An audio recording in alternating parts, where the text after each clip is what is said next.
morning on the chat. You can write a good morning on the chat. Thank you, Faith. Write a good morning on the chat for me to be able to see that you can be able to hear me.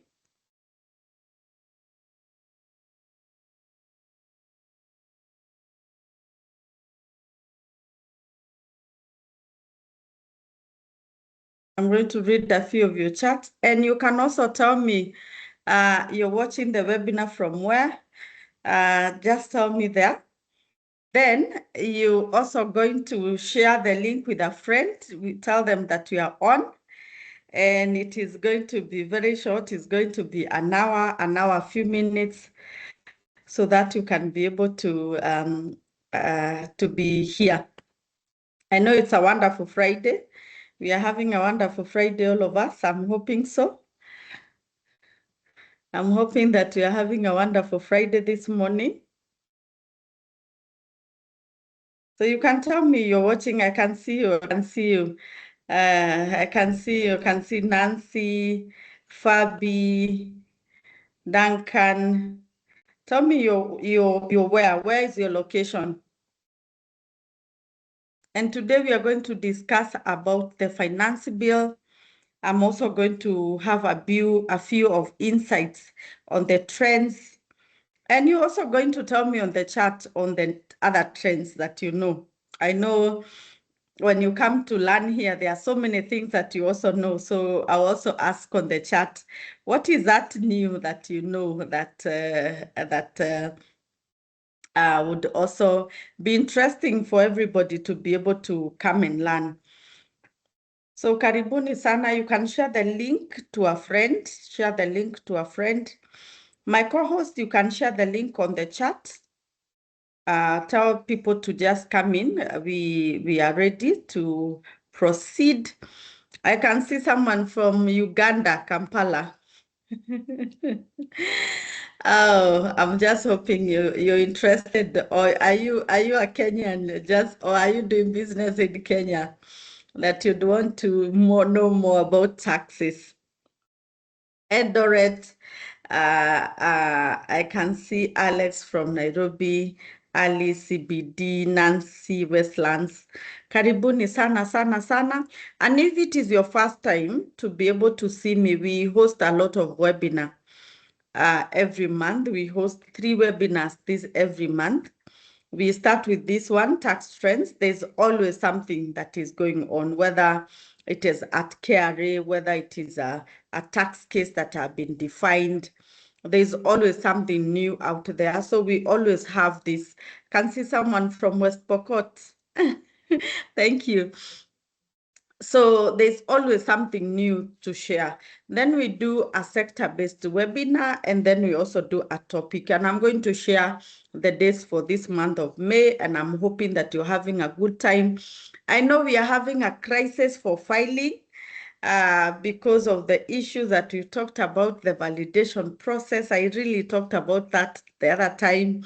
That was a big tax trend. Na sijui kwa nini leo I'm not talking about it. But we are there. I know most of us have an issue, especially to be able to validate our expenses, especially the expenses that did not have items. And KRA provided for us a sheet that we are supposed to quote the supplier's PIN. That is the biggest headache, supplier's PIN. So you can tell me on the chat, what are you doing or what have you done? Have you done something that we should know? Or have you understood how to work out the system to be able to work out some of these filings? So, but I'll keep you posted on anything that you'll be able to feel and to see and to figure out how to go about it. So asanteni sana, I can see you're coming in and I'm so happy. I feel welcome. If this is your first time, you can follow us on our pages, LWK African. You can also follow me on my pages.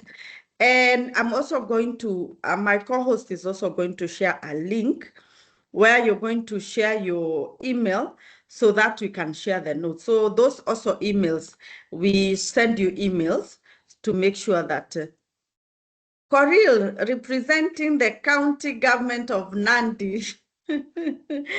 Asante sana Coril, karibu sana. Tumefika Nandi. Thank you so much. Thank you so much. So thank you so much. Thank you, Margaret. Retro Falls Tea Garden. Asanteni. So let's jump in to what we are talking about today, so that I don't keep you for long. And because I have a lot of content, I'm just hoping that we'll be able to finish on time. It's the finance bill had a lot of areas to discuss. So let's go to it. I hope you can see my screen. If you can see my screen, just say a yes. If you can be able to see my screen, you can say a yes, so that I proceed.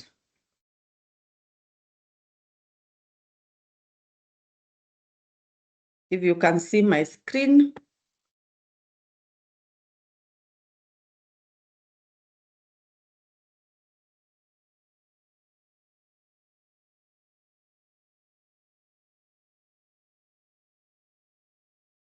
Thank you. Thank you. Thank you.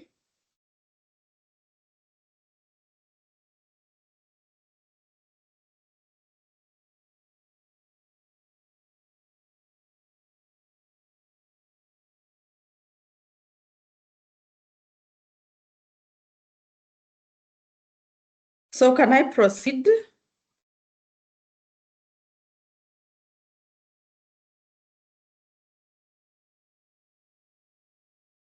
So this is the content that I'm having for today. We'll talk about the finance bill. We'll talk about the income tax changes, VAT changes, excise duty changes. And I know you've been able to listen to the media and to hear a few issues. Also, last week we got budget estimates, 2026, 2027. I'm going to talk about it, and also talk about a few of emerging issues that we've been able to gather within that short period of time. So I'm hoping that we are together. So I would start from the income tax changes, and we got a very huge proposal. Remember, these are proposals. So there is the first reading, second reading, until we get to the point where the president is going to sign the bill into act. So there are some changes that I'm going to have to be happening, and you can also give your views on it. So these are proposals. So at the point where we get them as act, we can most always share on it. So this is a conversation that we are going to have for the next 2 months until possibly June. Mostly it is done around June, end of June, so that some of these proposals that are starting in July, they are able to take effect. So we had the accelerated filing timelines. So these are major shifts that they are proposing, that the annual returns that we are doing right now, we're in the month of May and June, that the deadline should be 4 months after the year end. So the deadline, especially for January, December, should be around April. So that's a period of 4 months to be able to have complete records. The auditors is there, everything is done, filing is done. So 6 months has been the period of time, but now the shift is coming to the 4 months. And then the new return to be filed 1 month after the year end. So this is a proposal. What does it, what is the implication? That the finance reporting cycle, the business now will have to finalize their account earlier and be able to complete their audit much faster. I'd want to hear your view on that. Most of us, and I know here there are accountants with us, our day-to-day running, we have a lot of work. sometimes you find that you've not, if I ask you around February, give me your trial balance for the other year, you find that you've not been able to really work on it. So, and I also get it, especially because most of our companies are January, December, and the KRA is looking for KRA and year end ends at June.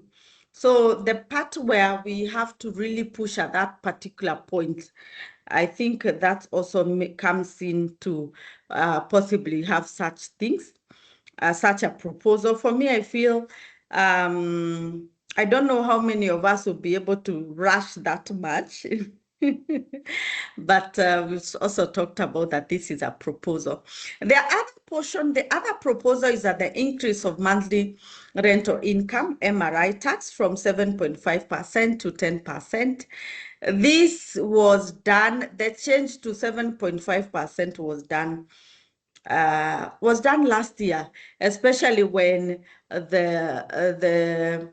it was 10%, then it went to 7.5% when the affordable housing levy was introduced.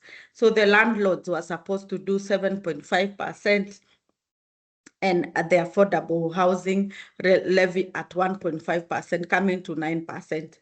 So the proposal is to go back to 10%. The affordable housing levy, those changes were really attested in courts. So we had that. We also had that when you're doing your turnover, a turnover tax, TOT, 1.5%, you do 1.5%, then you also do 1.5% for affordable housing levy. Since affordable housing levy was introduced, it has gone through a lot of issues, especially to the courts. And right now, the landlords, I don't see landlords doing that. There is also issues of the collecting body, who is supposed to collect. Is it a tax? Is it a levy? How is the money controlled? So there are so many issues on affordable housing levy. And I've also seen some companies refusing to do it. So I don't know how the shift will come in future and how that happens. But for now, the monthly rental income is deemed to change from 7.5% to 10%. And remember, this is 10% of gross rent collected. So if you're collecting 200,000, you do 10% per month on the tax collected, the gross tax. So that is a change. Then we also have the expansion of royalty definition. So this is on the digital economy capture. The bill broadens the royalty to include software licensing and support, payment networks and platform card processing systems. So there are royalties that you pay, and you pay withholding taxes on those. So the bill also, if you're given software licensing and support, for instance, there's a license that you're selling, and this one I see, especially the companies that do, you see, they have antivirus system, cyber system license. Then if you're given those loyalties in Kenya, then there is some withholding and taxes that you're supposed to be paying. So this is, of course, to widen the space. Some of these cases, when you testing these cases, you say, oh, I'm doing a license. And I've seen a lot of cases going this route because there was no a clear definition on how to handle some of these areas, especially software licensing. So we also have the taxation on petroleum contracts. So the reduced corporation tax for non-resident petroleum contractors from 37.5% to 30%, and also introduces the 15% on repatriated income. So this is applying for non-residents petroleum contract. So if you're non-resident and you've been given a petroleum contract in Kenya, mostly for any non-resident, if you're operating a company in Kenya as a non-resident, your rate is 37.5%. So this is applied for contractors operating through permanent establishment in Kenya. So possibly this is coming because of the petroleum challenges that are happening. So that's also a proposal. Removal of preferential withholding rate for East African community citizens and dividends. So we have the East Africa community, that is Tanzania, Uganda. So the key proposal is that it reduces the 5% withholding on dividend paid to East Africa residents and applies the standard 15%.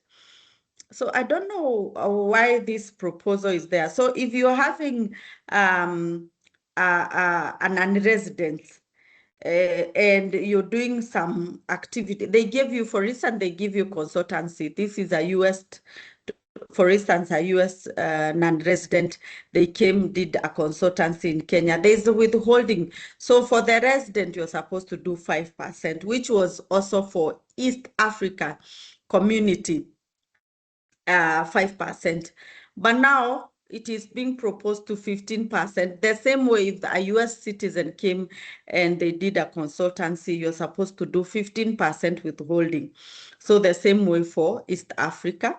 So this also, I don't know how it will work with the East Africa region issues and harmonization and everything. Why do we do 15% for non-residents and 5% for residents consultants? Number one is that when 5% is done for this local resident, that is not a final tax. You're supposed to, it is just an indication that there was business that happened. You're supposed to declare that income, declare the expenses, and pay corporation, if your company, corporation, 30%.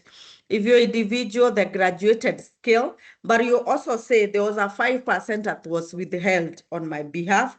So it is not final, but for 15% the non-resident, when they go back to their countries, you don't ask for anything more. So that is why it is more expensive for them.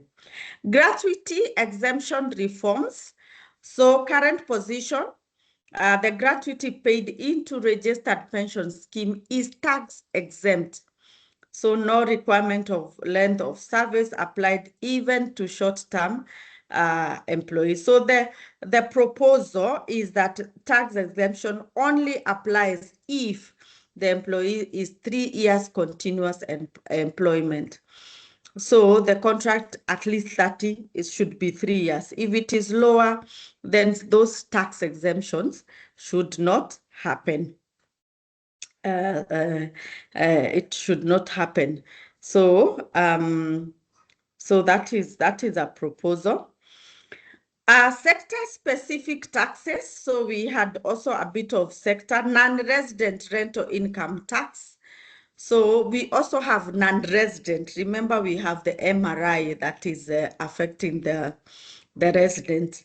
So we have the non-resident. They are non-resident, but they have rental income in Kenya. So introduces a final tax regime for non-resident rental income.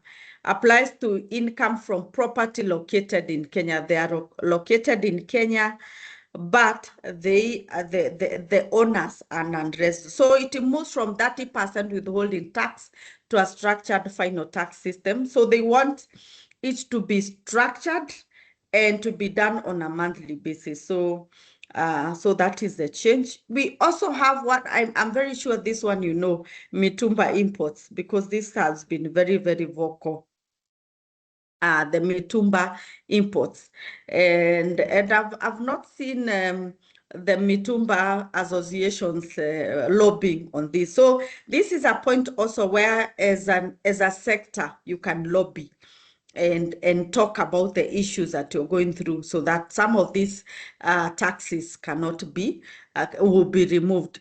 So there's a proposal to have a profit deemed at 5% of custom value, and the profit to be taxed 30%, and to be taxed payable at the import stage. So this means when you bring your bales of mitumba at the customs, there's a profit deemed that you're going to make 5% profit.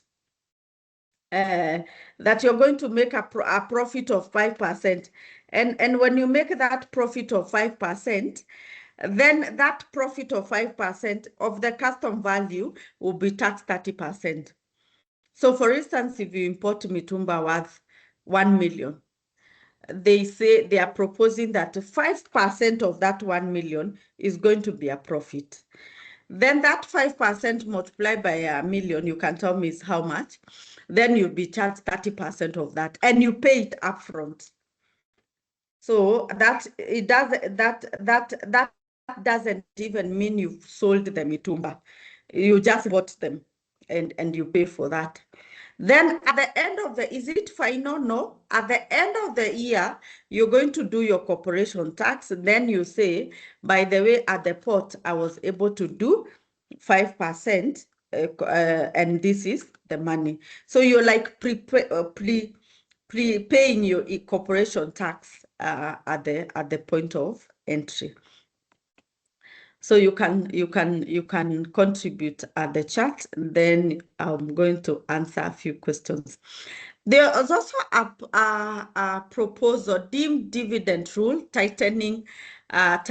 So most of us as directors, we don't do dividends.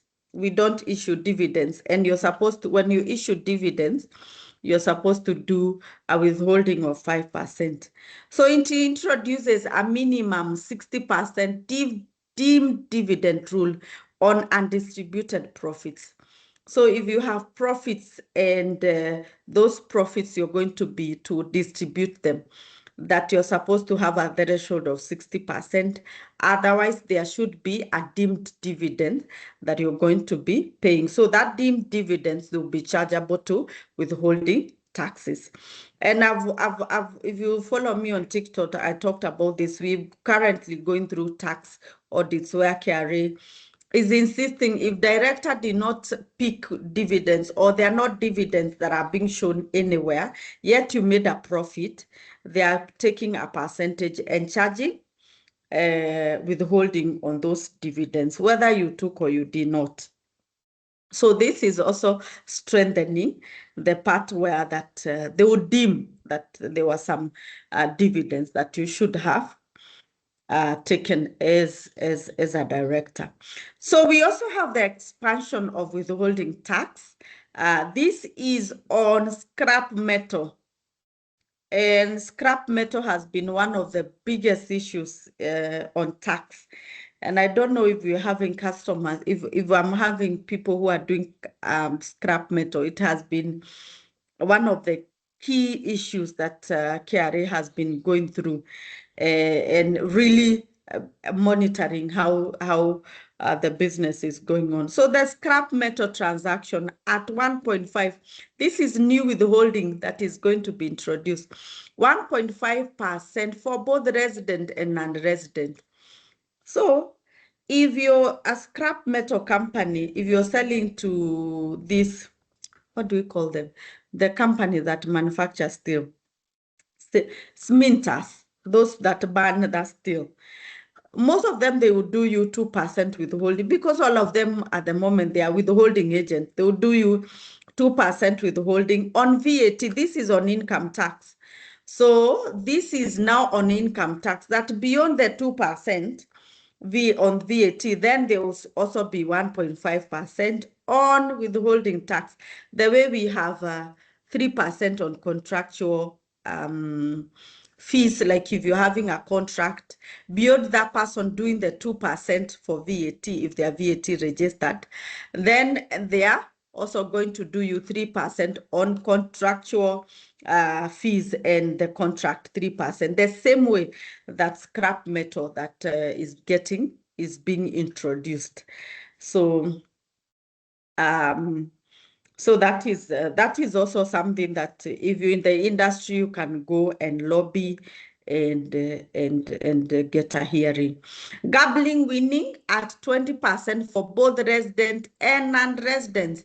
So if you're going to win, if for instance you win 50K, 20% of that will be withholding and you'll be paying taxes. So this will be done at the point of where you're getting the wins. So by the time you're getting that money, they withhold and then they pay on your behalf. Gambling, every finance bill, we always have issues on gambling. They always say that it is a way to reduce on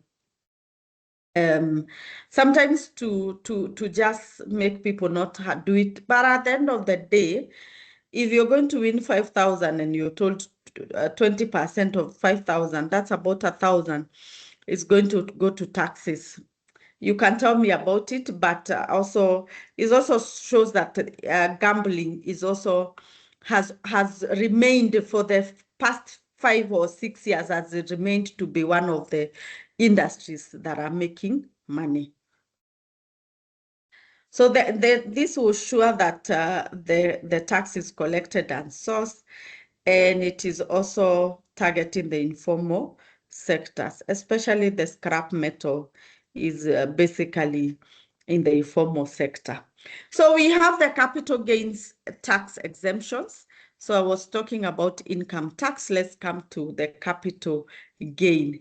So there are some proposals, extent of CGT to non-resident where shares derived value from Kenya covers indirect share transfer, changes in ownership of Kenyan company or property. So this removes the previous 20% immovable property threshold. There's a lot of issues, especially for non-residents when they come to own companies in Kenya. And a lot of tax planning happens at that point because they might be owning companies and these companies are owning properties. So there's a lot of CGT that happens at that particular point, and that is the regulations that are coming in to just make sure that correct taxes are paid. Also, we have the capital gains exemption on real estate investment trust transfers. So it is also introducing the transfer of property to registered. So there's exemptions is an exemptions. If you registered a real estate investment trust, you can get a few exemptions on your CGT. So let's come to the VAT, input VAT reversal mechanism. So this is where goods were taxable. Input VAT was cleansed, goods later became exempted. Input VAT must be reversed. So for instance, today I'm going to share I have a sheet where indicates exemptions, and there's every time the proposal is out, there are goods that move from standard rated, which is 16, to exempted, then back to zero rated. So when there are such changes, then you're supposed to pay taxes. So for instance, I give an example. If you're selling an item that is tax, it's good, it's exempted from VAT. And you claimed you bought something that was exempted. By the time you're buying it, it was not exempted. So you bought it and you claimed input VAT. Your purchases you claimed then. Then at this finance bill, the goods became exempted. That input VAT you claimed, you must reverse it. You must reverse it and not claim it anymore. So I hope I was clear on that. So, and I know you might be asking why, because it's not me who is making these goods become exempted. When I was buying, they were not. Now you're giving me confusion, but that is a proposal. We have the VAT on taxation of digital finance services. So payment or processing service now is taxable. So this is increased cost of transaction, digital impact on digital economy. So the processing fee, when you're asking for a loan, those processing fee will now be chargeable to VAT. So also we've seen this when we come, and this is digital finance services, which are digital, especially those ones that we request over the digital platforms. And I know how those digital loans are very, very expensive, especially for the interest rate. Some of them even to 8% interest rate per month, very, very high. But now also meaning that even when we are now processing that fee, they will also be charging VAT, making it more, increase the cost of transactions. So there's also changes in VAT exemptions, expand exemption on renewable energy products, agricultural inputs, PPP investments. So even the agricultural inputs, I have a schedule. I'm going to show you right now on that schedule. A bit of that to just make sure the agricultural, the renewable energy sectors, they are also able to expand. So this is several goods removed from exemption list. I'll share the exemption list in a minute. VAT, VAT returns on bad debts. So how does VAT refunds happen on bad debts? So for instance, you did bad debts. These were sales that you sold. For instance, you had credit sales worth 20 million, but 10 million. And when you do invoicing, you invoice with VAT.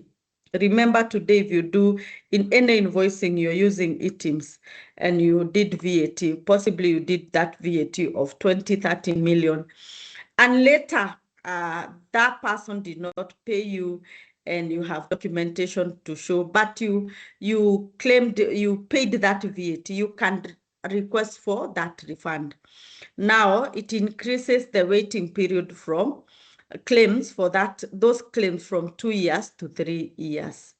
So meaning that you have to wait for 3 years until you ask for that refund. Of course, some of these refunds for them to go through, there's a lot of information you have to provide and a lot of data, a lot of evidence and verification for you to get some of these refunds. So, and also I also believe the change is coming because within those 2 years, you might recover. That person might move from the blues and just pay you. So I think also the extension is there. So this is a table that I was talking about. It has a lot of changes, some moving from exempt to 16%. And it is very important to just see, especially in your sector. For instance, that one, number one, human blood, animal blood prepared for, the words are so crazy. So it is moving from exempted to 16%. So it is very important to just see in your industry what are the changes, so that you might be saying something exempted, but it changed to be 16% and you're not aware, and you continue, because some of these changes, they affect even how you do your costings and how you pay taxes, how you do presentation of those invoices, how you run your business, because you'll be required to pay taxes. So there are some that move from exempt to standard rated 16%, others from exempt to zero rated, and I'll share the notes with you. Others from 16 to exempt, I'll share the listing with you. And in all these sectors, people can be able to lobby. So the supplies of electric bicycles from exempt to zero, that is a good one. I guess pushing us to be more electric. We stop using the fuel. So that is very important for you to be able to see. I'll share the list with you so that you can be able to see. Before I go to excise duty, I would want to see what is your comments and your questions. So allow me to do that.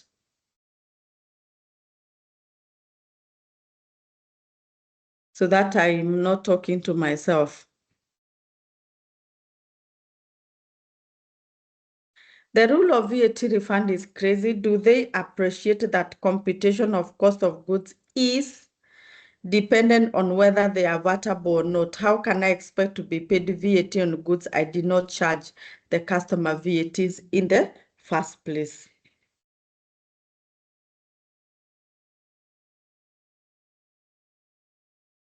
So I like your comment, Dr. Ruth. Oh, I can see a lot of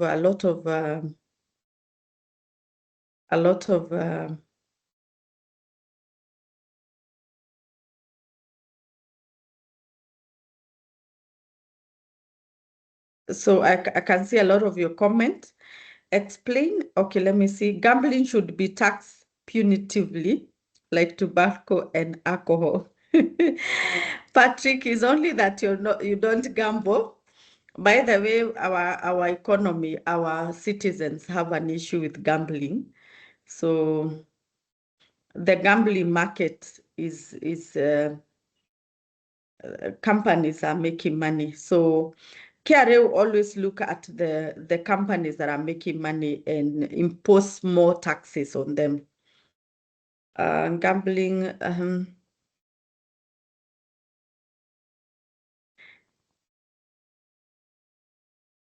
okay, is gambling, let me see, tax based on payout amount, like I bet 1,000 and paid 60. Do I get to pay the 60?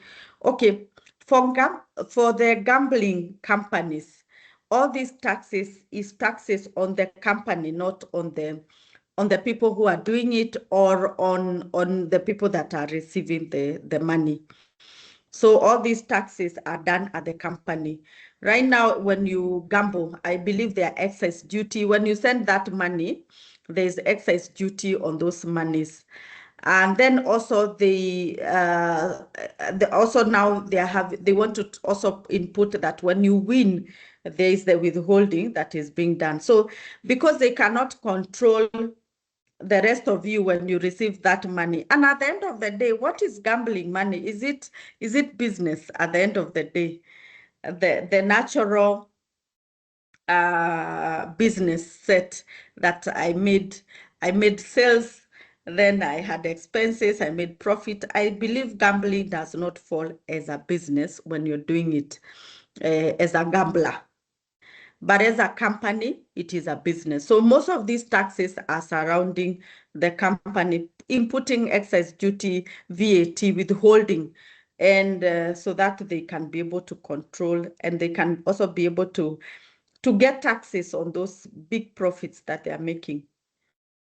Also, for you to get the license for gambling, there's a lot of protocol and a lot of levies and licenses. What is the current CGT's, okay, calculation? So CGT is standing at 15%. Capital gain tax is at 15%. Okay, I can see that was answered. Um, um, and the exemptions that are happy when you're doing capital gain tax, there are also exemptions. Especially when you're paying very high volumes, it is very, very good to to ask for tax planning. Tax planning works very, very well with CGT to just make sure that you pay the right amount.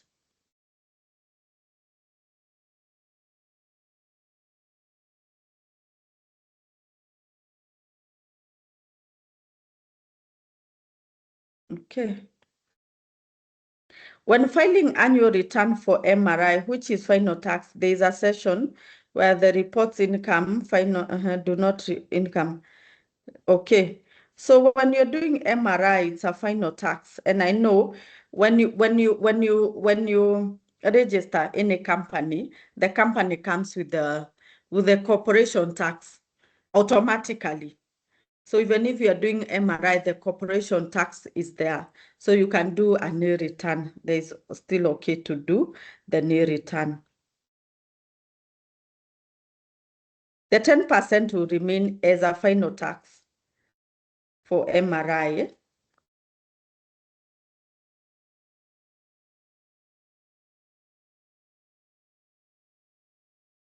Someone is saying that when you're winning, they should recognize the losses that you made when you're gambling. Deemed for profit, are they paid at the import level for mitumba? Will highly increase cost of doing business unless meant to protect local industries. So Stephen, yeah, that also make sure that it will increase even the cost of those mitumbas at the end of the day. And at the end of the day also, remember this is a profit. They are pre-assuming that you're making this profit 5%. What about when you close down, when you have losses on those mitumba? Or there are so many things. When you're starting a business today, it doesn't mean you make a profit. So dimming the 5% is also quite high.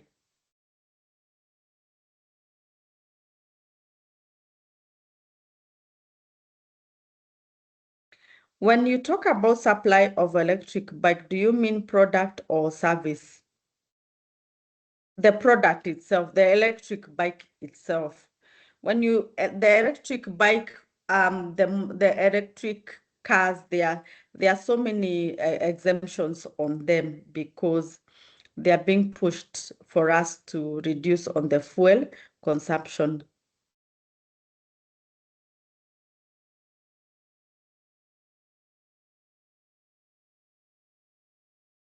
Okay.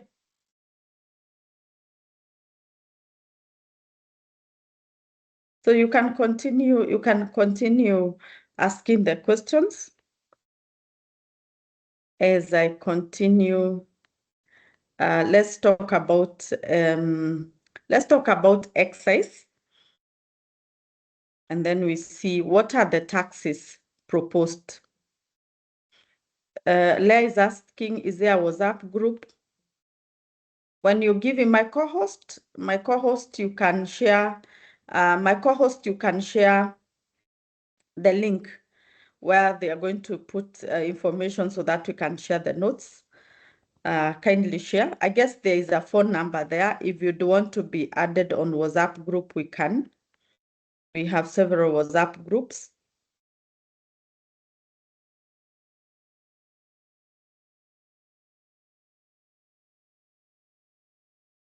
Yeah. Okay. All right. You can proceed. Thank you. Let's proceed to excise tax, excise levy. So there is I stated there is I'm going to share this. You can be able to look at it, what moved from exempt to zero to standard rated, and you can be able to see your sector, how your sector is being affected. Excise duty, I believe we are at the public participation process, so you can be able to participate on some of these areas. Shift of tax point for phones. This is also huge. I'm very sure that we were also able to see.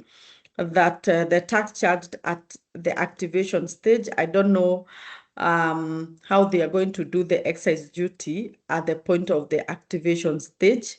So there's a proposal to be able to do the excise duty on the phones, the mobile phones. Environmental and luxury taxes. So there will be new taxes, new excise on plastics, coal, and vintage vehicles. So excise duty, it is termed to be as a sin tax. The moment you consume, it is a moment that you be able to pay for it. Removal of regional exemptions. So the East Africa or origin goods no longer exempt in many cases. So there was some excise duty that was exempted from, there were some excise levies, duties that were exempted from goods coming from East Africa community. And remember, we also talked about the consultants from the East Africa. They are now moving from 5% to 15%. Of course, this is going to increase the cost of imports. It is geared to protect the local industries. But I don't know how, the same way someone is saying that the Mitumba is going to protect the local industry. I think we should have incentives for local industries so that we choose to buy a local industry than the imported Mitumba at the end of the day. I guess giving them incentives to help them be able to produce more, that is a better option. Sometimes you find, even today, if you, which are these local industry, especially when we come to Mitumba. Let's talk about the local industry when it comes to something like Mitumba.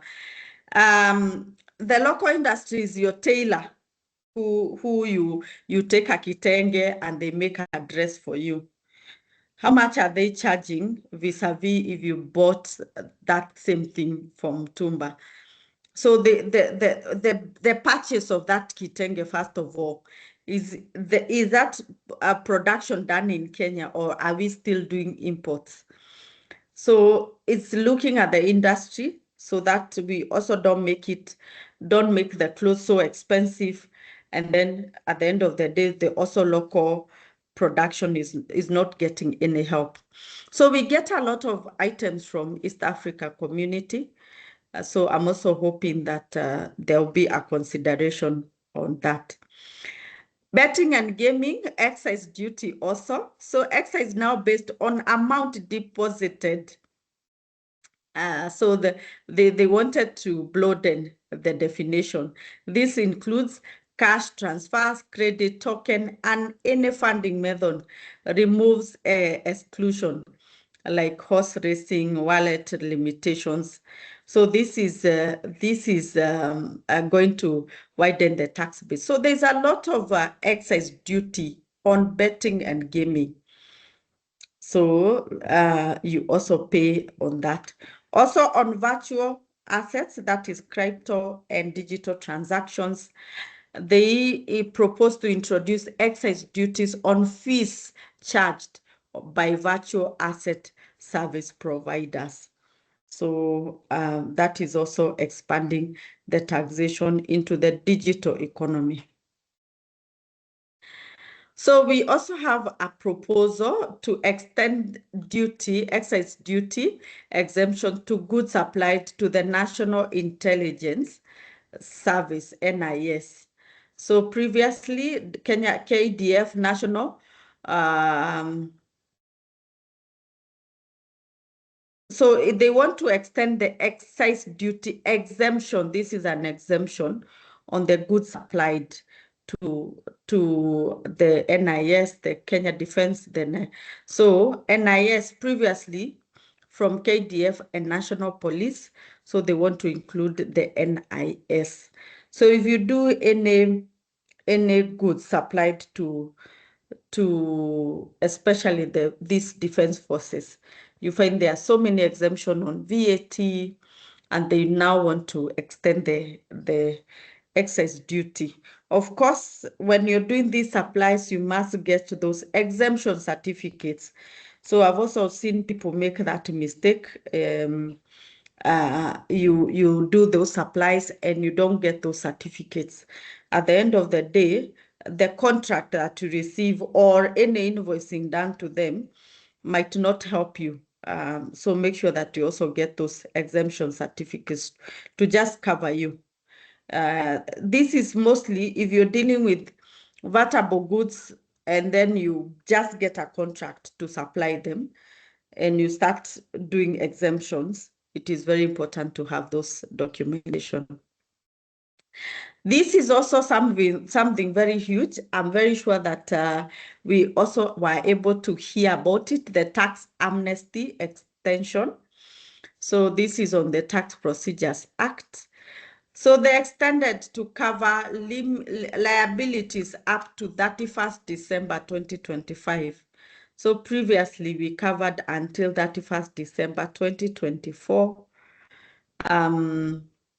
So it is covering until December 2025. If you're having liabilities, these are penalties and interests. You pay principal amount, the penalties and interest, you given as tax amnesty. So the payment allowed until 31st December 2026. So this is a proposal, a very good proposal. And I'm just hoping that this will be able to go through.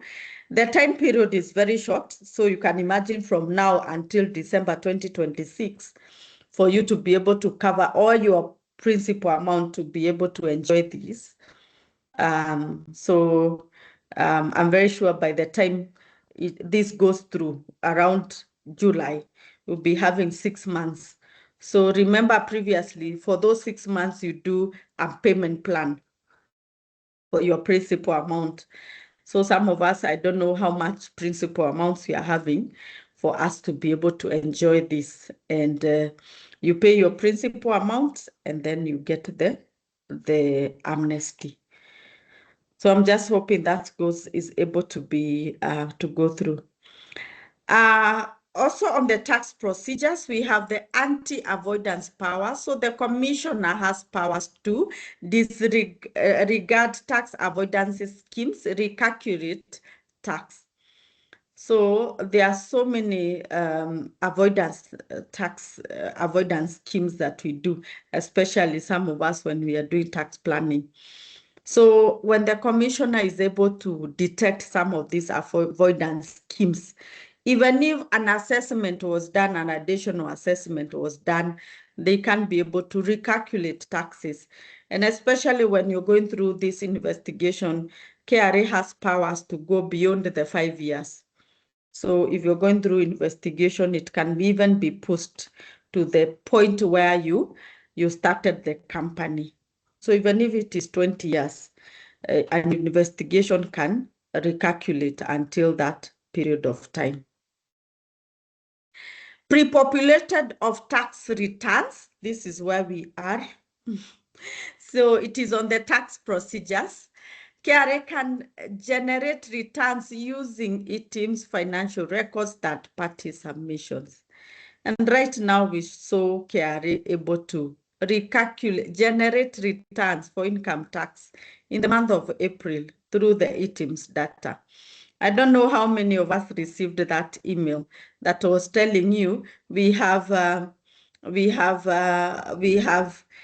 sales of 20 million, and we can see walikuwa nasema operation cost, which was purchases for 15 million. Then they calculate 5 million and then they multiply by 30% and they start telling you pay because you're going to have penalties and interest and pay as a balance of tax. And I know most of you received those emails and messages from Shuru, even WhatsApp. But KRA now is able to generate these returns through items data. And that is where we are headed, that they can be able to generate the income tax return through items, data, financial records, third-party submissions. What are that third-party submissions? This is submission from your customers, from your suppliers, from people who we did withholding. They can input all that data and be able to pre-populate tax returns. So this is shifts burden of tax to dispute KRA data. So this is where we are headed. We are headed to a place where they pre-populate and they put the data there. I'm hoping we will not get there, but this is a route that they are going to now for now, and especially now that they are proposing the 4 months. You know, the 4 months are very short for you to be able to do that return. But the 4th month, by 30th, if you don't do, by 30th June, if you don't do, now, but after those 4 months, if you don't do, they just pre-populate and they put that data there and they tell you pay 3 million, pay 5 million. So you now dispute. So I don't know if we now be disputing. Sasa, some of us who don't know the dispute resolution mechanism, now you come back and just start understanding how to do objection and the rest. So that is where we are headed. Relief for taxpayers in dispute. So if you in dispute, restrict KRA from issuing agency notice where a tax matter is at appeal before a court or tribunal. So if you're going through a dispute resolution mechanism, whether you are at the objection, mostly previously, KRA could see a case has been objected because you're objecting it through the tax portal. So they could see that you have objected to your assessment. But when the case moves from objection to the tribunal, KRA could not be able to view because at the objection level, through the iTax system, the iTax portal, KRA can be able, after the 60 days, they can come back to the portal and be able to give their verdict. So they accept or they give any verdict.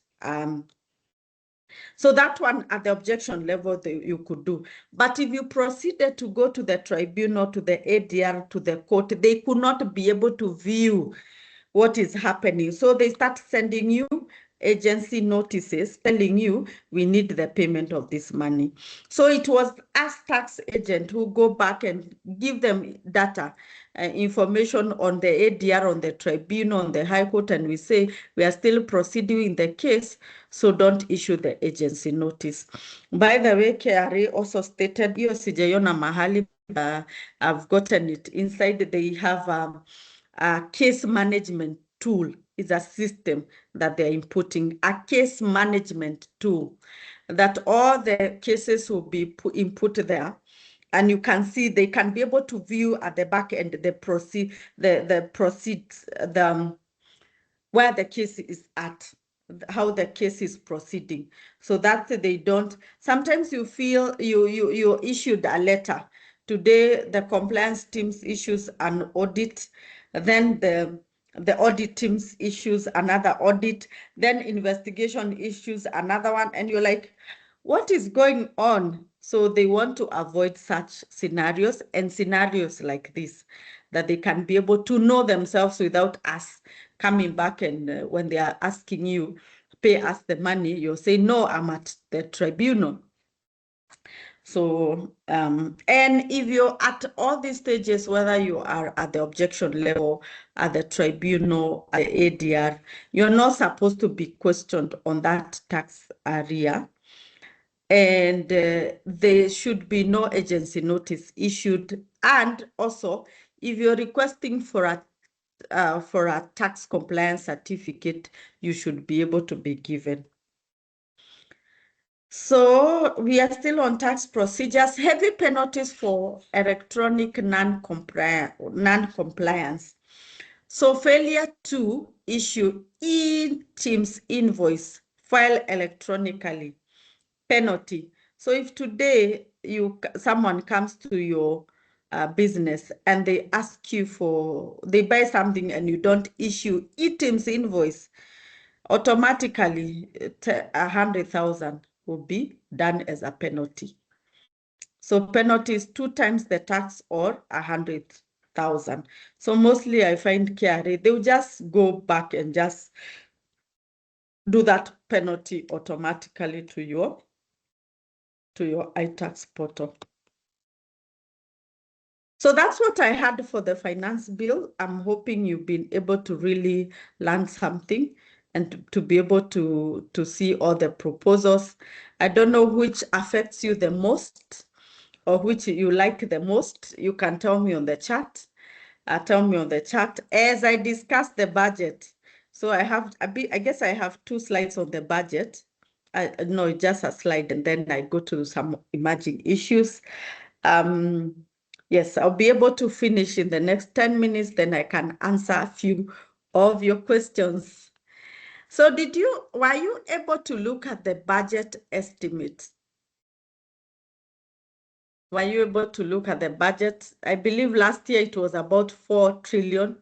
We are at 4.7 trillion. This is huge.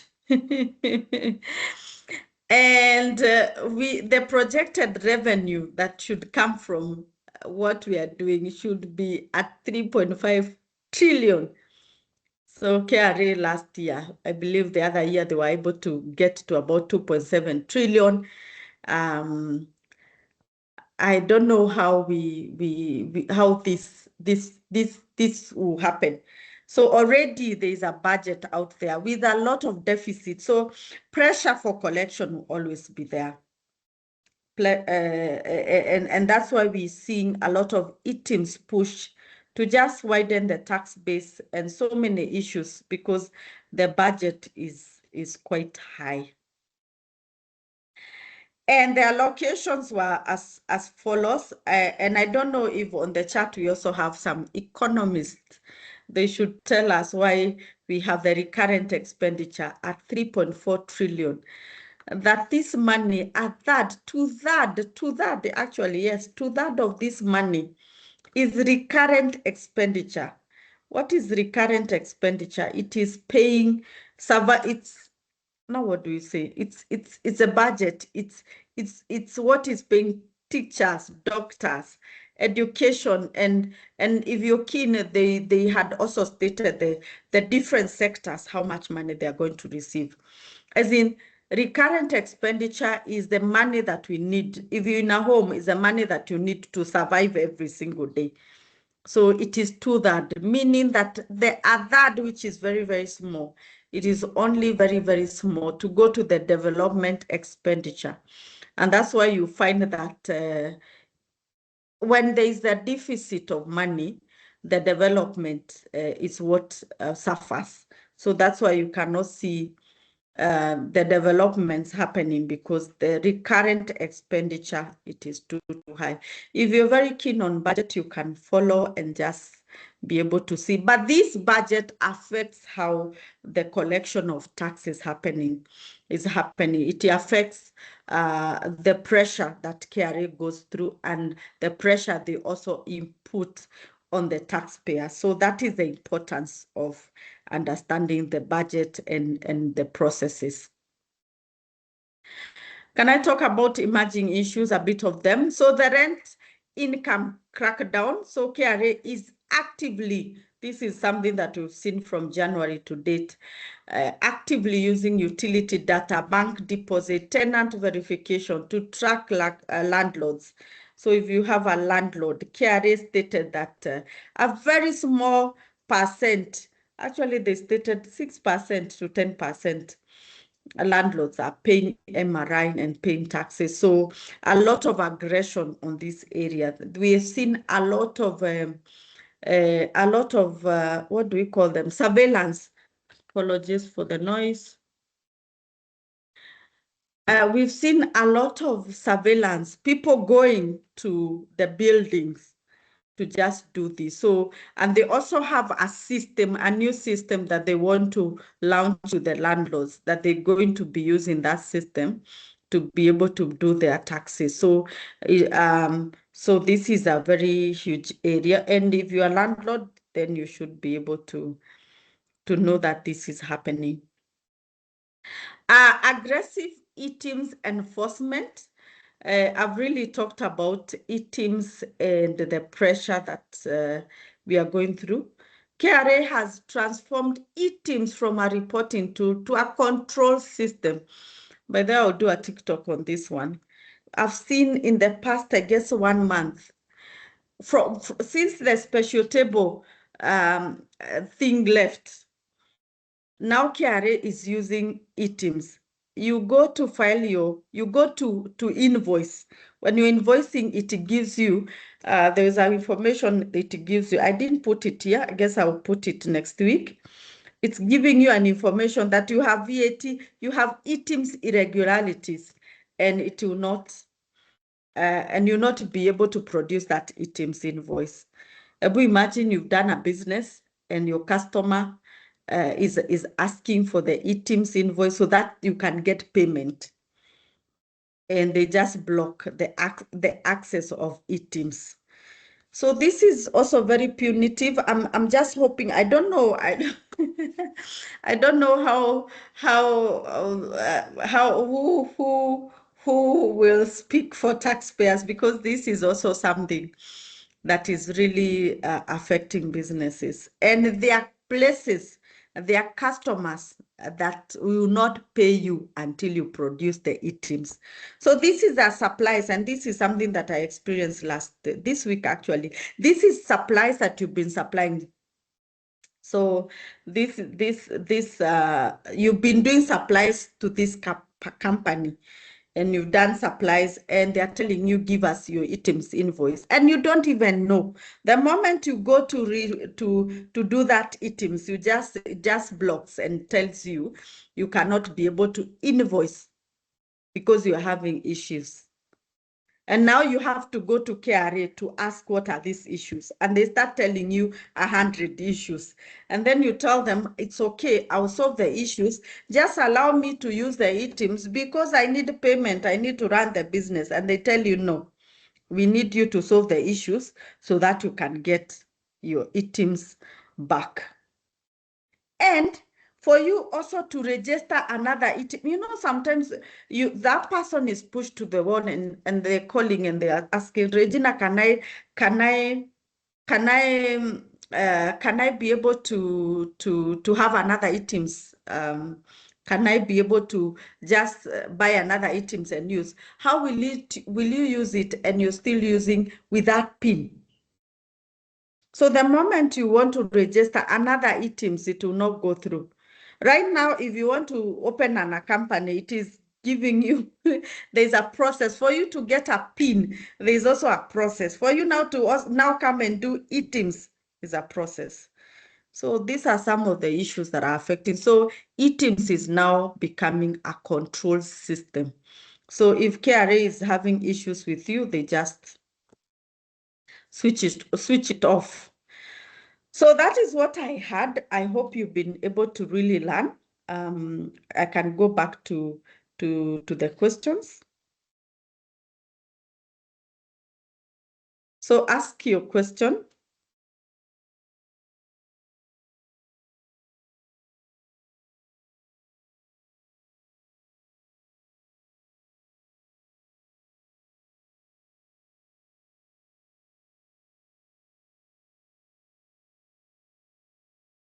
Must you have items or MRI? You can tell me what you wanted.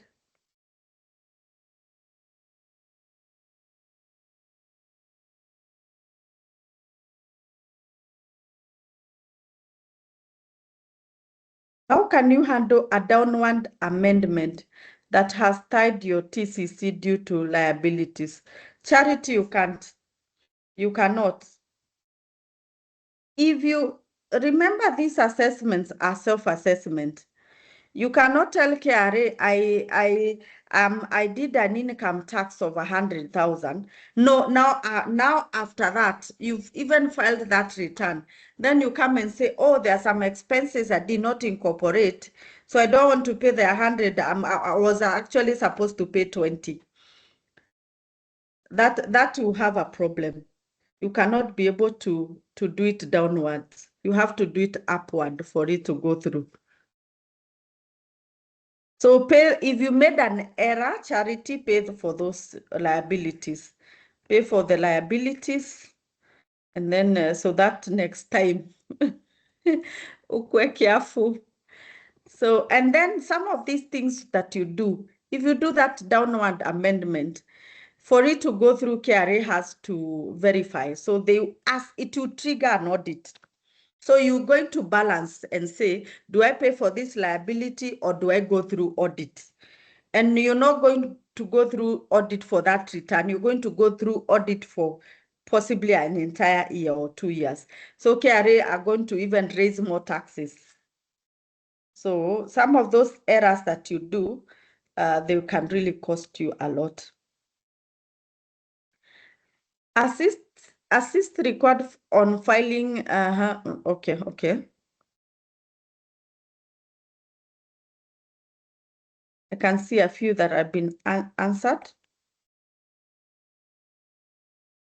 Unless they are trying to do away with SMEs, watuambie mapema. They want to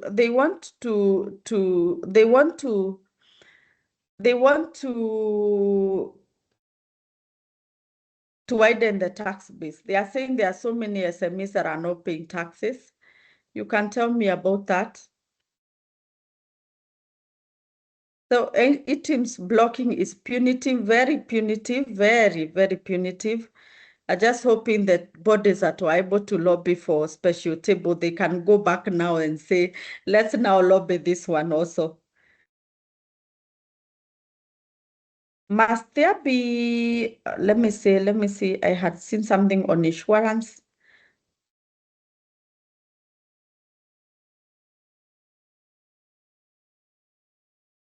What do you do if you have mismatched VAT income and income tax in the iTax portal? Kevin, if you have mismatch, why don't you match them? Match. Go ahead and do an amendment on your VAT to match the income tax. So don't leave the mismatch. If you leave the mismatch, it will be an audit trigger. So amend one so that you don't, and the simplest is your VAT. On MRI, you pay on your gross, you don't deduct any expense. On your MRI, you do on gross, no deduction of your expenses.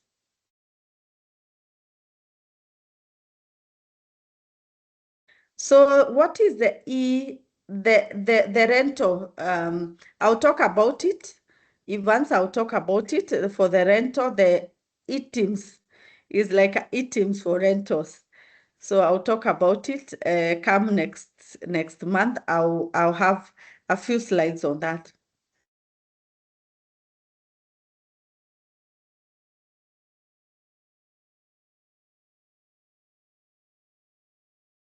There is a proposal next year, end of that, not the usual June. Yes, I talked about that, Evans. I think you came late. So the proposal is to file the return 4 months after the year end. Our hospital system is connected to automatic care invoice, but some patients are asking for receipts with their PIN and our PIN PIN. How do we go about it with M-Pesa and cash when they pay for services? So our system is connected with automatic KRA invoice. If it is connected automatically, just ask them for PIN and then you just input their PIN there. So I don't think there is a problem. So if it is integrated with ITIMS, it is very good. What you do is just the system, I don't know how the system is. The system should allow for you to be able to put the patient's PIN number. So if it doesn't have that portion, you can ask your service provider to be able to provide that area so that you can be able to do that. What is the best advice to go on eTeams for last year where I bought eTeams but supplied with? Okay. So that one I'll keep you posted. We've not been able to do the returns. Remember, the returns are asking for supplier PIN. And if you did not have the eTeams invoice, then you don't have the supplier PIN. So we will see how to work it out. How can I account for casual employee payment? We pay 25K each monthly. Who don't have eTeams are not willing to provide personal care. So for employee 25, they are supposed to be charged at 24. Any casual, if they are there and they are staying 1 month, 2 months, if you want to be in a better position, Felix, just incorporate them in your payroll. Even if you're paying them 15,000, 20K, incorporate them in your payroll. It will be giving you a zero. But that information, KRA, remember we are heading to a place where KRA will be able to do some of those income tax automatically. So it will be able to pick the pay paid and will be able to pick even those for the casuals. So you are 25 anafaa kulipa tax kidogo because the threshold is 24,000. For MRI, is it better to use a company to own properties for tax purposes compared to which one is better? I always find a company better than an individual, mostly because when there are tax queries, NKRA raises taxes, penalties and interest. When they fall under your personal PIN does not change. You cannot collapse it and say, no, I'm going to be born again and now give me another PIN. The same way, if you lose your ID, you still get your ID with the same ID number. So that's also what happens to the PIN. The PIN number does not change. So if it has penalties, interest, all those, you keep having a burden. But a company is always much, much better. As a business, if expenses are to be registered on eTeams, how can expenses, border? So I talked about reverse invoicing. If you can be able to also see, I've been vocal this year on TikTok. You can be able to see my TikTok. I've talked about reverse invoicing and how to do it. That is where KRA is pushing us, that if that person is not giving you eTeams, you can do reverse invoicing. You can invoice on their behalf. The only place is that they have to agree to it. There's a code sent to them for them to agree. For MRI, you cannot be allowed to deduct interest on loans. No, you cannot. For monthly rental income tax, that is done on a monthly basis. And you can be able to register for corporation that you do at the end of the year at 30% if you having rentals worth, I believe 10 million and above. Someone should correct me. 10 million and above per year, you can be able to do the corporation tax. So that one you can be able to deduct some of these expenses.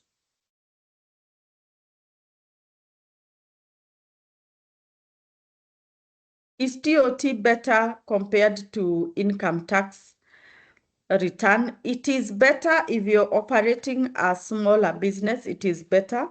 TOT is a final tax, 1.5% gross sales, 1.5% on your gross sales. So if you do a million sales, gross sales, you do 1.5% and you pay. It is a final tax. So they will not come at the end of the year to do corporation tax or utafute marisiti za eTeams na nini. No, it will just recognize your 1.5%. So in that sense, especially for eTeams compliance, it acts much, much better. but also you need to be doing it on a monthly basis. Some people say it's a bit expensive, but in the long term, you can weigh options. Taxation for schools, we shall do that. Dickens. So KRA should hire and sensitization, okay. Do credit notes on an invoice require approval from KRA? No, it is automatic. If you do an eTIMS, and I've talked about how to use eTIMS. I guess we did this year, how to use eTIMS. You can raise the credit note immediately. And make sure right now, if I believe right now you cannot be able to do a credit note after 6 months. And the best is where you're able to do it immediately or within the same month. We did within the same month. So you can be able to do a credit note and it's not, it's automatic. And yeah. Insurance companies are not missing issuing eTIMS debit notes. Are they exempted or are they misunderstanding this?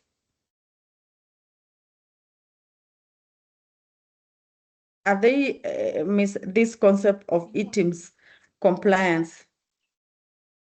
You can tell me about those, Timothy, because they should issue. They should issue, even if they're exempted, they should issue. Remember, the eTIMS has the VAT, it has the exempted, it has the zero rated. So you should be able to get the eTIMS. Remember, you need it.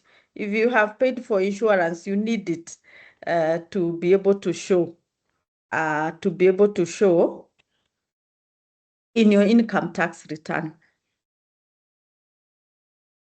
Advice on an eTIMS that, do not have eTIMS invoice. I guess I've talked about that, Joshua.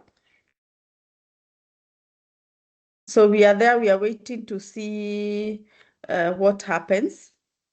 So for consultants who work remotely from, they get their full pay and the employer do not need invoice is to generate eTIMS invoice. And what is the risk for not given to that the employers from abroad do not need invoices? So you're working remotely in Kenya for a company in the UK. Do you issue the invoice?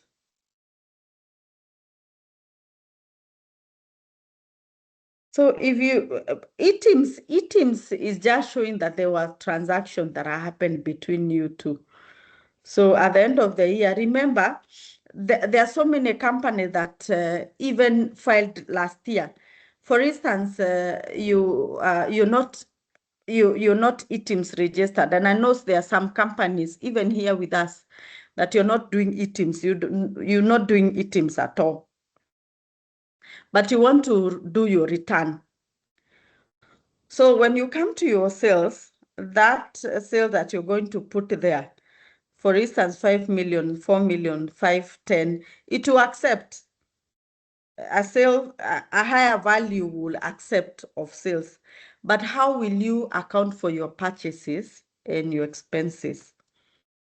So whether you issue or you don't, at the end of the day, when you be doing some of this return, that declaration will be very, very important. Advice on an eTIMS that are not cooperating. So you're asking for eTIMS and you're not cooperating. Go to the next person.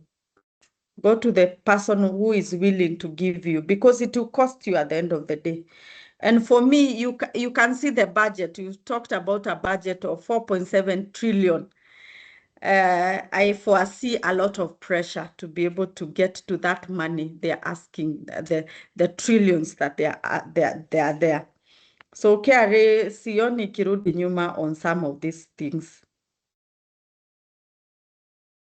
My rental income is about 50K per month. Do I need to file? Yes. The minimum is 24,000. 24,000, that is the minimum, or I can see a yes. E-teams for schools and NGOs. Yes, it is important. It is important. Kindly advise on tax from PSV income. I'm believing that is a public service. Motor vehicles, gari. So a business is a business, whether ni ya gari, ni ya car hire, ni ya taxi, all those. There should be taxes, especially corporation tax that is paid on a monthly basis. TOT filers, are they still supposed to do housing levy? That thing was really attested in court. So at the moment, I'm not seeing the TOT, people doing MRI together with the TOT.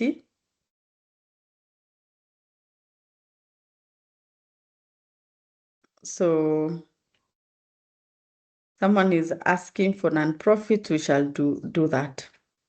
We shall do that.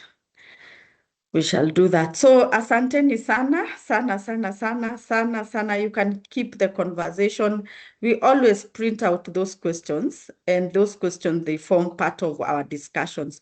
So continue asking the questions. They form part of the discussion that we continue having. I want to go back and be able to look at this, the tax, the dates that we are having the other for this month. Kindly, we'll be having taxation of wholesalers, retail, and informal sector. So kuja usome, that will be on Friday 15th. I believe it's the next week on Friday. Then we have this one, questions to ask your auditor before filing tax returns. This one we'll have on 22nd of May, the other Friday. And the questions are very, very important. Because remember, and if you follow me on TikTok, I talk about issues that KRA raise, tax queries they raise on your return, especially how you do your income statement, how you do your balance sheet. There are so many things, so many triggers that they trigger out of those returns. And this is a time where you sit down with your auditor and review the returns before filing, because that return is one of the biggest audit trigger. So come and learn. We have the audit and bookkeeping masterclass. This will be happening on in October. In October, this is audit. After we've done a lot of tax, we're finding that most of us are having audit and bookkeeping issues, and those issues come to where we are having issues with taxation. So you can come in and learn. Then we also have the one for taxation. I guess I didn't put here for tax. I believe it will be happening I'll share you on Friday when it should be happening for the taxation masterclass. So you can talk to us. We are LWK Africa. We do tax services. We are doing audit. You can pick our number 0728 897 429. My co-host, you can write the number there. If you have a tax query, if you have an issue, you can call and we can be able to answer. If you have a personalized item, you'd want to talk to us, to talk to me, you can also be able to call and book and we talk about it. So we can be able to do tax health check and much, much more. We're in the audit season. We also very good on audit because we understand taxes. So we're able to also do the taxes very, very well. So with that, I want to say asanteni sana, sana, sana for being here with us. And before we go, I would want to welcome one of my hosts to talk about my accurate books. If you've been coming, I'm very sure that you heard about it. And I would want you to hear a bit about my accurate books. Is our accounting software. that we've been able to create, and it is helping, especially on bookkeeping. It is a very simplified solution. And so Joachim, you can take over.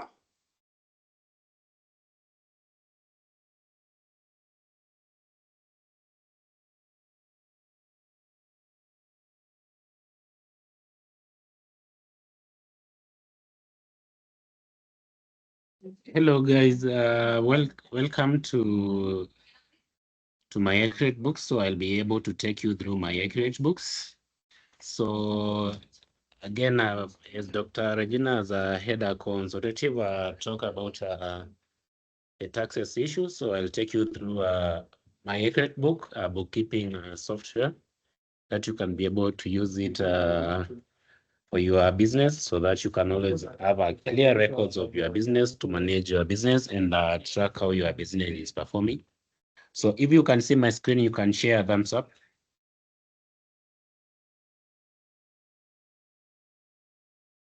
Hello, are you able to see my screen?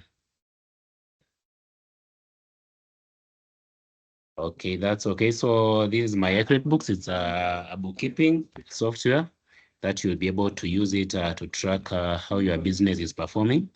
So some of the core features of the system is it has a point of sale, and also you can, whereby you'll be able to generate receipts for your customers, invoices, credit notes, and also debit notes.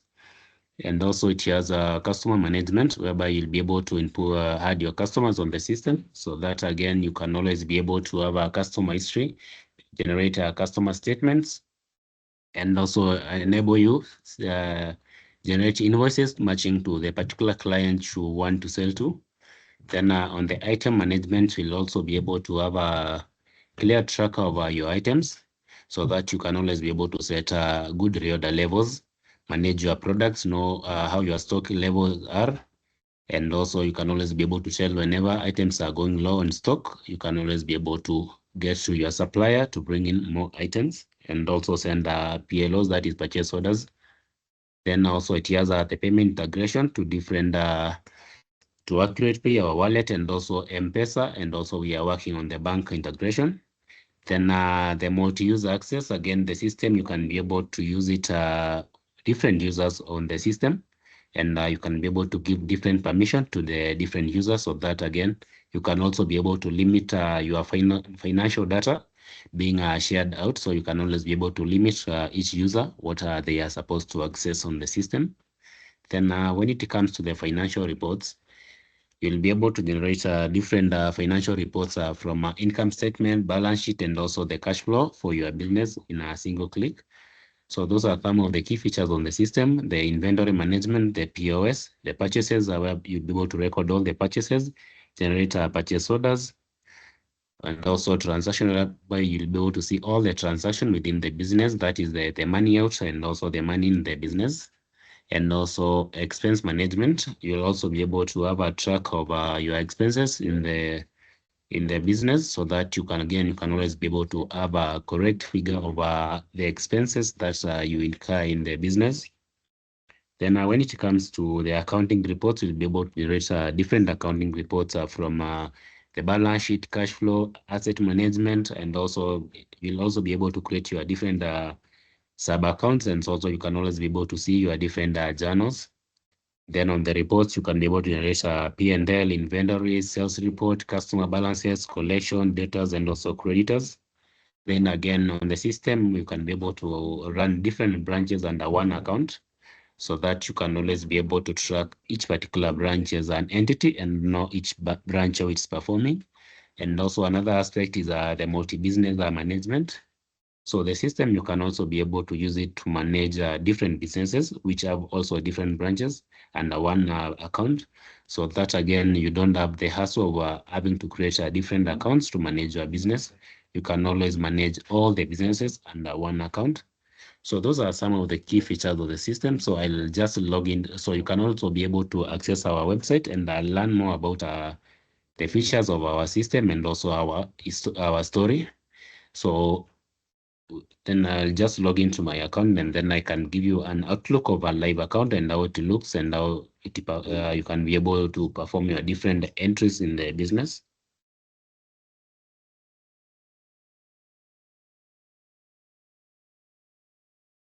So now I've logged to my account, which is called Singapore Health Wellness. So this is the outlook of an account. Whenever you log into the system, you'll always be able to see the dashboard, which just gives you a clarity over how your business is performing, the health status of your business, how are the sales, how are the expenses, how are the purchases, and what profits are we making in the business, and also a graphical representation of your monthly sales, that is from date 1 to date 31st of the month, to show you a graphical representation how the sales have been, and also a data's report, so that you can always, the moment you log into the system, you can always be able to tell the amount of money which is still with your customers again, so that you may not overstretch your credit limit. So you'll always be able to have a tracker of how the business is performing. Then down there, you'll also be able to have a financial performance outview, that is the revenue vis-a-vis the expenses and also your net profit, and also then outstanding balances from our customers, and also the collections and also the rate of collections. Then you can also be able to have a list of your top performing items and also the revenue generated from those particular items. So the dashboard just gives you a clarity of how your business is performing. Then when you go to the inventory, products and services, and again, for this particular system, it's not only made for product business, you can also be able to run a manufacturing business and also a service business.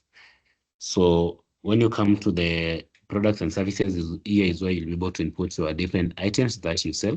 That if these are the products, and if you are in the products, you'll be able to have your products in the system, so that you can always be able to see your items, the stock we have, the buying price, and also the selling price, and also the tax rate we are.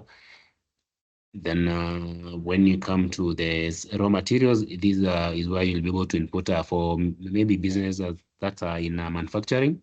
You'll be able to input your different raw materials, so that again, when it comes to adding your final products, you can always be able to input the item composition to get those particular products, so that the moment you do production and adjust the products you have produced, it will automatically deduct the raw materials, so you'll have a correct standing of your raw materials and also your products. And when it comes to the services, you'll also be able to add your different services that you usually do have in your business, either from car wash, shipping and handling on that, and you'll be able to input your different charges that you have, so that this system you can be able to run multiple type of business.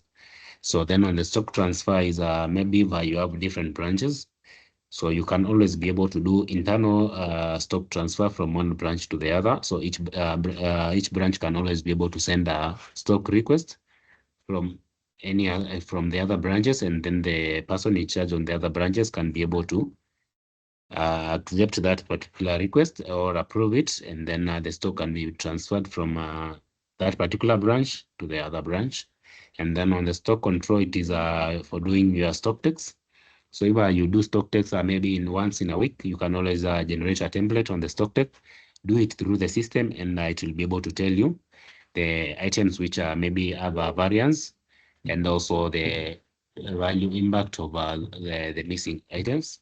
Then when it comes to sales, whereby you'll be able to do generate receipts and also invoices for your customer.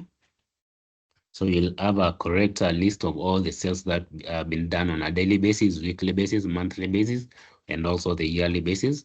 So you'll have a track of all the sales, and if a receipt has been paid fully, an invoice has been paid partially, you'll also have a track of all that. And then when it comes to make sales, yeah, you'll be able to do the sales. So this is now the POS view, whereby you'll be able to see all the products that you sell on the screen, and also the services you offer. And you can always now be able to generate an invoice or a receipt for a customer. So you just select maybe the service or and also the products you want to sell to a particular customer. And then you can always be able to generate a receipt or an invoice for them. And also it has integration to M-Pesa. you can always be able to prompt a customer or do a quick cash sell and generate a receipt, which you can, if you have the thermal printer, you can also be able to issue that particular receipt to your customer. So it will be able to have your items that you are selling and also the subtotal the customer was able to pay. So that is on, and then on the quotation, again, you can be able to do quotation on the system and also turn them into invoices whenever they are approved. And also you can be able to create a credit notes for maybe some the items, maybe a customer returned or they had some issues. And also receive payments is whereby you'll always be able to see the customers you have been able to sell on credit and also their pending balance. So that whenever they make the payment, you can always be able to update it through the system. And also pending deliveries that you have not delivered to your customers, again, you can always be able to see there so that you can always be able to plan about their deliveries. Then when it comes to purchases, here is whereby you'll be able to do your purchase orders, record purchases, create debit notes for your suppliers, and also add your suppliers. And also if you have maybe a supplier supplied you items on credit, you'll be able to input that supplier supplied you on credit. And whenever you make a payment to that particular supplier, you'll also be able to update that particular payment to the supplier so that again, you can also be able to track your creditors. Then when it comes to transaction, you'll be able to see all the transaction within the business, either from our purchases to the receipts and invoices from your customers. So you'll be able to have a complete overview of all the transaction within the business. Then on the expenses, here is whereby you'll be able to, on the dashboard is where categories whereby you'll be able to create your different expense categories that refer to your business. Maybe you have the salary expenses and all that. You'll be able to create those particular categories on the system so that when it comes to the expense dashboard, you can always be able to select a particular category and expense is incurred for. And also you can be able to have an outlook of the expenses that are incurred in the business.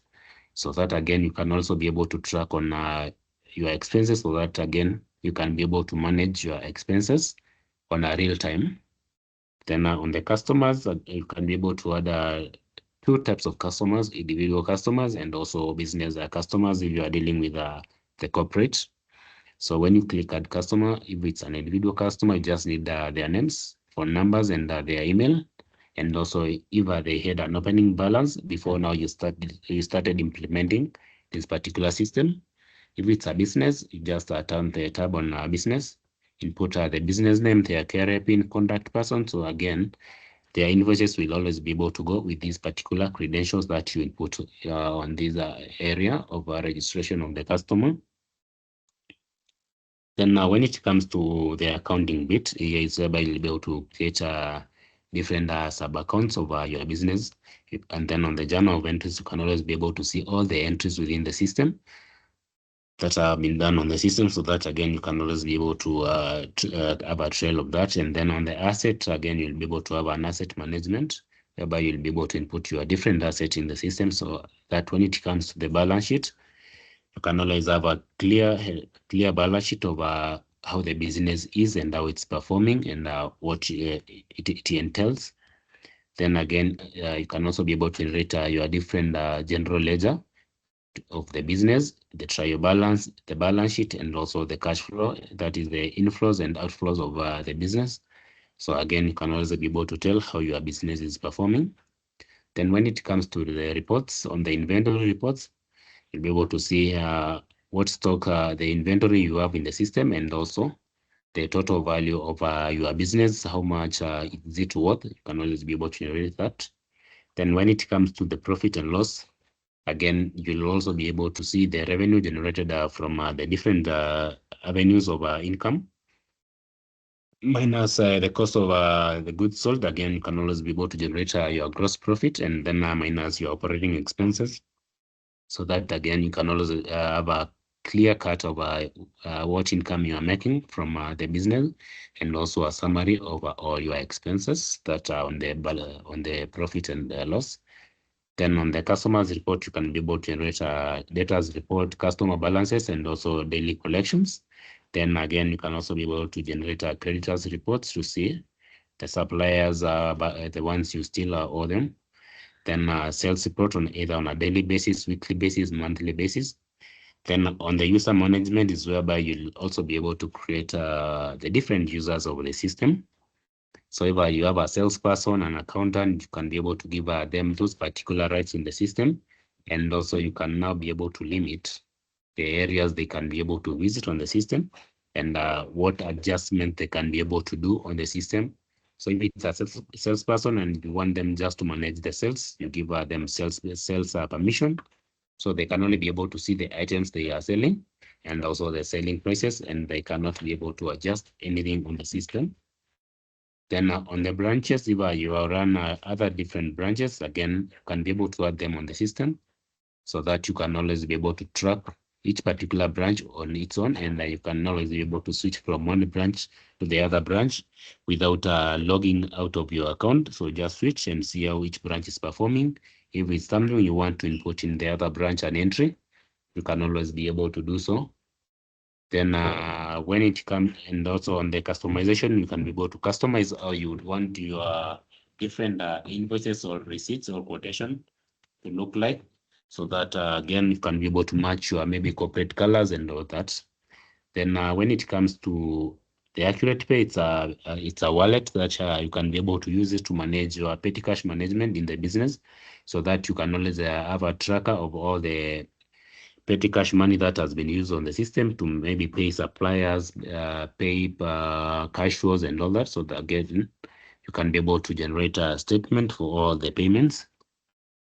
Then when it comes to the billings, is whereby you can now be able to choose the different packages that we have. So for us, we have only 2 packages currently, but we are working to have also the customization. If you want a particular system customized to fit your particular own business, we are working to have on the customization on the system again. So we have the gold and the standard package. These are yearly package plans. So the standard goes for 5,000 and 500, and the gold package goes for 9,000. So maybe the key differences are on the accounting reports. They are available on the gold package, that is the trial balance, the general ledger, the balance sheet, asset management, and also the ability to manage 2 different businesses, that is the multi-business management. You can be able to run, maybe you run an hardware and also you run a beauty shop. So those are 2 types of business. So you can be able to run them under one account of the gold package, so that you don't have to create 2 accounts and pay for the 2 accounts. You can be able to manage that on the gold package, and also the number of branches each business can be able to have, and also the users that are the people who will be using the system. Each package has different users. So the gold package is 20, and then the standard package is 6 users. So basically that is much of the system. As you can see, it's a simplified accounting system.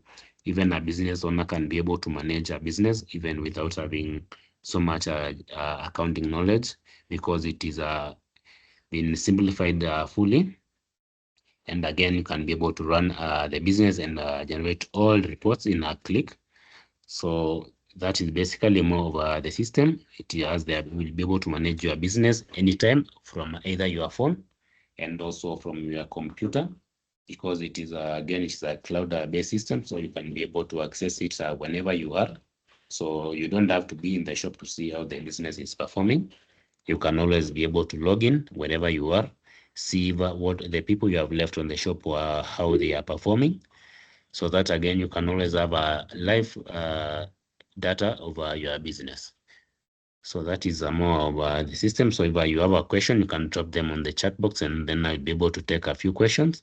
And again, you can always be able to reach us to us. And also, we usually do virtual demos on the system, which are free, which takes around 10 minutes. We take you through the system and how you can be able to manage it, so that before you even on board, you are already versed with the system. So we usually do the virtual demo, so you can always reach us on 011 333 000. So let me take a few questions from the chat box.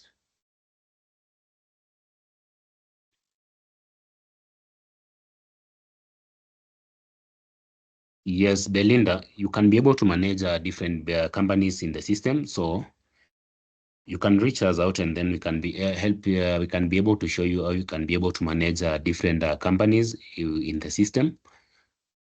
Because it has the ability to have the multi-business, so you can be able to run 2 different companies under one account, and you can be able to have a tracker of the system. So there's somebody asking about the e-teams. As you can see on the business profile, there is the e-teams coming soon. So we are finalized on the e-teams integration. So we are waiting for approval from KRA. So that will happen very soon, and we'll be able to push it to the end user on the system. So that again, you'll be able to generate e-teams invoices from the system without having to go to the e-teams portal to create an invoice. So you'll be able to do it from these accurate books on a go.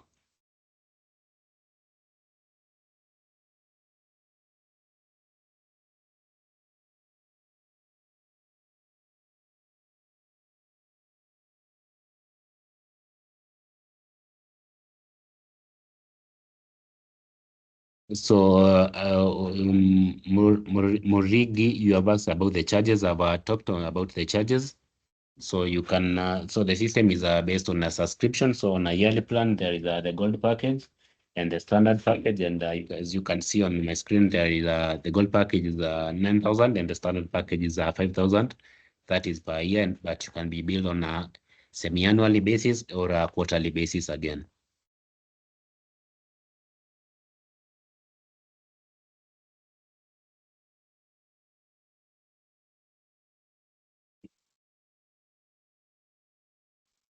Yeah, Washika, you have asked about the system can be linked to a pay bill, so you can be able to add your different payment methods on the system.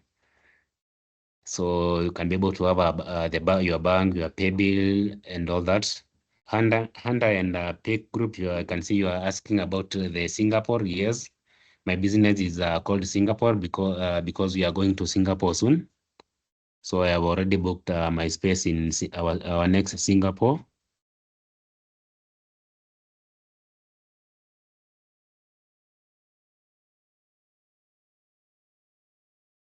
So Victor, you have asked about if we sell it as a service or you sell it to one-off. No, we don't sell it at one-off.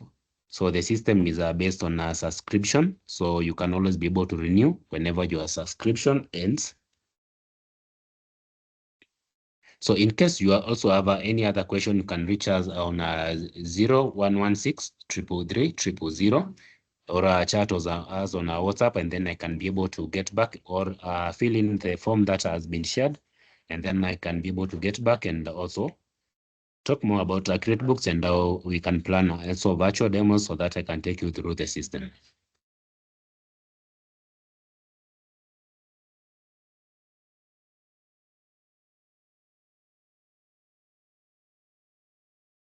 Yeah, Victor, you have asked about if it's a cloud-based or a server-based. Our system is a cloud-based. It's not a server-based, it's a cloud-based.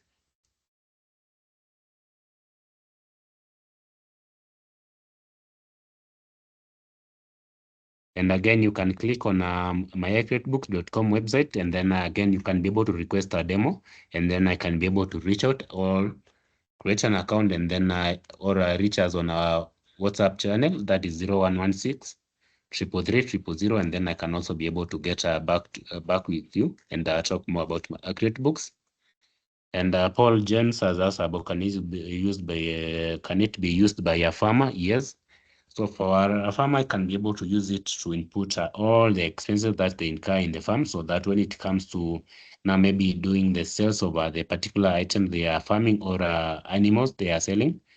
So when it comes to the revenue generation, you can be able to keep a track of the expenses and also the revenue that has been generated. So the system, again, you can be able to have it on the website and also on Play Store. You can be able to download the application. So you can also call us on 0116 333 000, and then we can also be able to get back to you.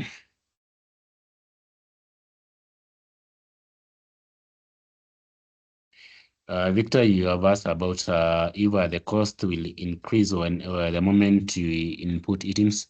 Now, for the person who has already subscribed to our system before we incorporate the items, the charges will not change. Will be until your subscription ends.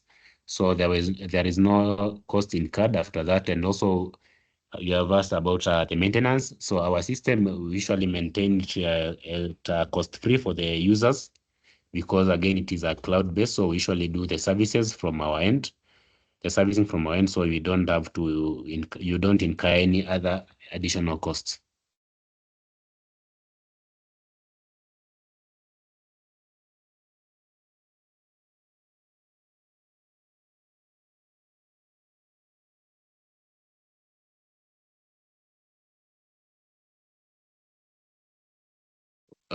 Anthony, for a farmer, you can be able to choose the standard package, which is goes for 5,500 per year, or on a semi-annual basis, quarterly basis, or on a monthly basis. James, you have asked about can you provide receipts without recording a stock being sold? Again, you cannot be able to generate a receipt for a stock that you don't have on the system. You need to have stock in the system so that you can be able to generate a receipt. So those are some of the questions that you had asked. So in case you have any other question, you can also reach us on 0116 333 000. And then we can be able to navigate through. Teresa Masharia, I'm not able to modify permission on the settings tab. So if you want to modify permission on the setting tab, just go to the user management, and then user management, and then you can be able to modify permissions. Teresa, you can share your mobile phone number, and then I can be able to reach you and guide you on how to change to modify the permissions in the setting tab. That is Teresa Masharia.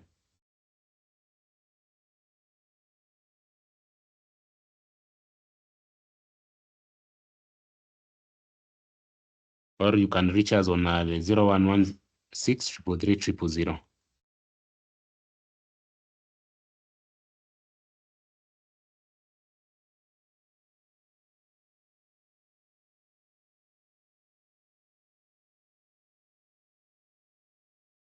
So I believe those are some of the questions that you had asked. In case you have any other question, reach us out, and then we can be able to help you navigate on my accurate books for your business management. And thank you for your time.